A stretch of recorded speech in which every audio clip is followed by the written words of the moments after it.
Welcome, human friends, to the Troll and Unicorn podcast. I am your friendly elder in neighborhood, AI Cerebra, and I will be your host. Today, we will be sharing a podcast review of episode 1 of the first season of Troll and Unicorn, titled The Strange Metal Cave. Season 1 is being developed into a graphic novel called Quest for Mysterious Mountain. It will then be developed into an animated series. Let's see what our two reviewers have to say about episode 1. Okay, so get this. We're diving into a kids' show script today called Troll and Unicorn, but whoa, it's got a twist. Yeah, you think it's going to be all rainbows and glitter, right? But then, bam, it's like this crazy mashup of fairy tales and like hardcore sci-fi. Seriously, robot dinosaurs. Time travel. It's like they took everything fun and threw it in a blender. And the thing is, it totally works. The script we're looking at, it's just the first episode, but it grabs you right from the start. You've got this grumpy troll classic, right? Oh, yeah, I know the type. And he's stuck with this unicorn who's totally obsessed with anything shiny. So naturally, they're on this quest to find something called Mysterious Mountain. Mysterious Mountain. Okay, already I've got questions. Right. Like, what's the deal with that place? But before they even get close, they stumble across this crashed spaceship. Wait, what? Spaceship? Yeah. And inside, it's like something out of Star Trek. I'm talking cameras everywhere, an AI voice on the intercom tech that's way beyond anything in their prehistoric world. It's this total clash of like magic and super advanced science, and it makes you think. You know what I'm wondering? Is this show trying to say that magic and technology are basically the same thing? Whoa, that's deep. You might be onto something. I mean, think about it. The troll, he's got his magic that's like everyday stuff to him. But then the spaceship crashes, and it's like the most magical thing he's ever seen. I see what you mean. It's like the show is flipping the script on us, making us see technology through the eyes of someone who sees magic as normal.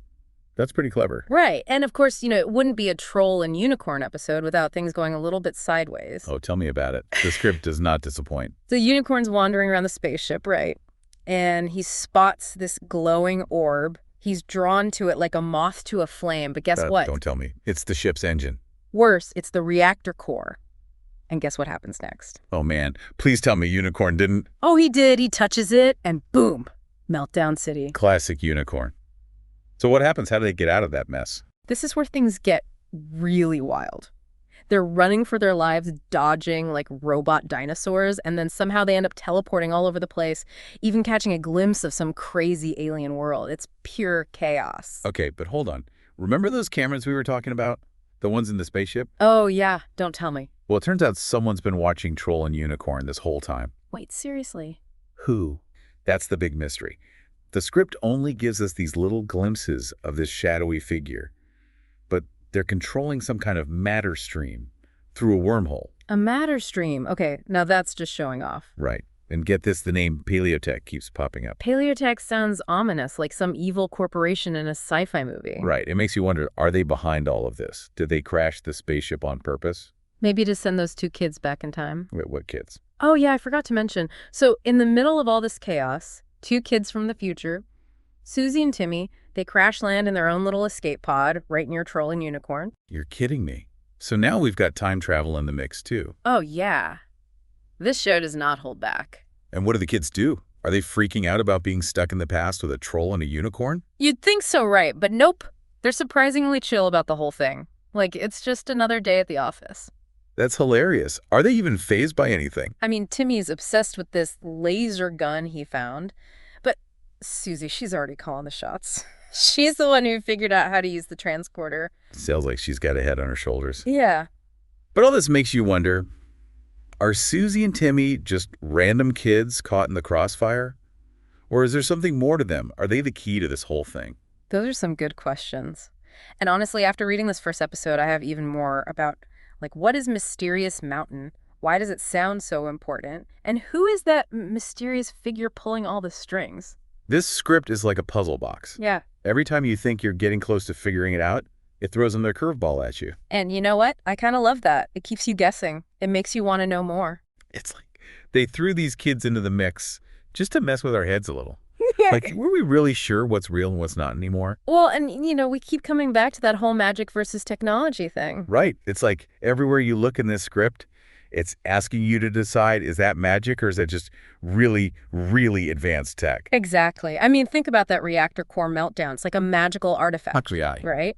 But it's also a piece of technology, and the troll and unicorn's reactions are hilarious. Totally. It's like they're seeing a magic wand go haywire. Yeah. And it makes you wonder if maybe we've got it all wrong.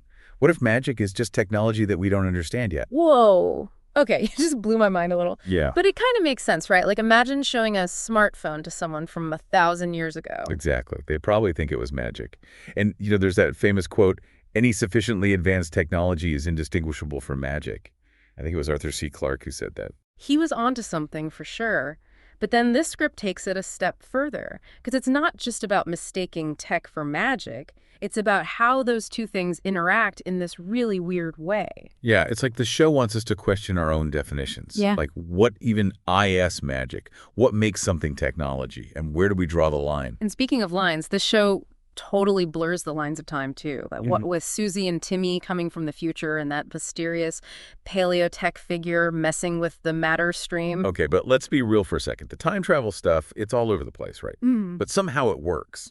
Right. It's like they took all the rules of time travel and just tossed them out the window. But it's not confusing or anything. It just makes you more curious. Yeah, it's like they're saying, don't worry about just enjoy the ride. And that's kind of refreshing. It is. And honestly, it leaves you wanting more. Like that cliffhanger at the end. Talk about a wild ride. I know, right? We're left with so many questions. What happens to the spaceship? Do Susie and Timmy ever get home? And what about Troll and Unicorn? What are they going to do with these two kids from the future? I have a feeling this is only the beginning of the weirdness. Oh, I totally agree.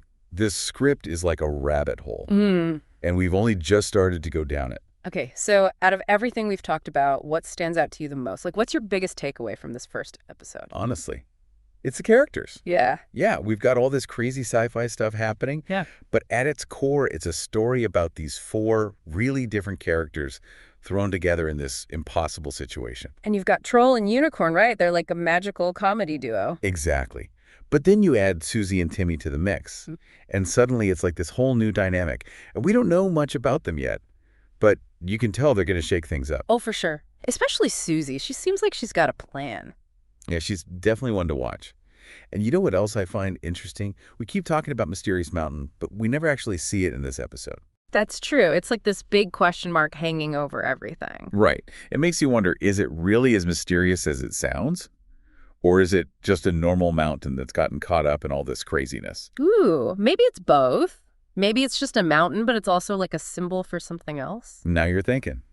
It's like Chekhov's gun, right? If they keep mentioning Mysterious Mountain, it has to be important somehow. Maybe it's the key to everything, or maybe it's just a red herring. Either way, I'm dying to find out. Me too. And you know what else this script does really well? The humor. Oh, yeah, it's hilarious. I mean, you've got a troll and a unicorn arguing about a spaceship. And then the kids show up and they're like, cool laser gun, can we keep it? Right. It's like they know how absurd this whole thing is. Yeah. And they're just rolling with it. And because of that, it never feels too heavy or complicated, even when they're talking about like time travel and wormholes. It's like a perfect balance of like smart and silly. Yeah. Which is probably why it works so well as a kid's show. Yeah, but honestly, I think adults would enjoy it too. Oh, absolutely. There's something in it for everyone. It's got a little bit of everything. Action, adventure, comedy, a dash of romance. With what romance? Oh, you know, Troll and Unicorn, they're totally going to fall in love by the end of the season. You really think so? I'm calling it now. But seriously, this script has me hooked. I want to know what happens next. I want to know more about these characters. Me too. And you know what? That's the sign of a good story. It leaves you wanting more. It's true. You don't always get such well-developed characters in a show like this. Especially a kid's show. Right. But even with just this first episode, you get a sense that Susie and Timmy are more than just your average kids. They're survivors, that's for sure. I mean, crash landing in prehistory. Dealing with a troll and a unicorn. Most kids would be curled up in a ball. Seriously. Yeah. But Susie and Timmy just roll with it. And that kind of makes them the most interesting characters in a way. Because they're like the audience's way in. I see what you mean. They're seeing this world with fresh eyes just like we are. And it makes you realize how bizarre this whole thing really is. Exactly. Like we're so busy trying to figure out all the sci-fi stuff and the time travel that we forget to just sit back and enjoy the ride, which is what Susie and Timmy are doing. They're just along for the ride. Hmm. And maybe that's the lesson here. Maybe we should all be a little more like Susie and Timmy. Just embrace the chaos. Right. Maybe so. Okay. It's definitely food for thought. Yeah. But let's not forget about that mysterious figure, the one controlling the matter stream. Oh, yeah. Talk about a loose cannon. What do you think their deal is? Are they good? Bad? Just bored? It's hard to say, but that name Paleotech, it just screams evil corporation, right? Totally. It's like they're trying to control time itself or something. Maybe they caused the spaceship crash on purpose. Ooh, good point. Maybe they're trying to change the past. Or the future. Or both. Now you're getting it.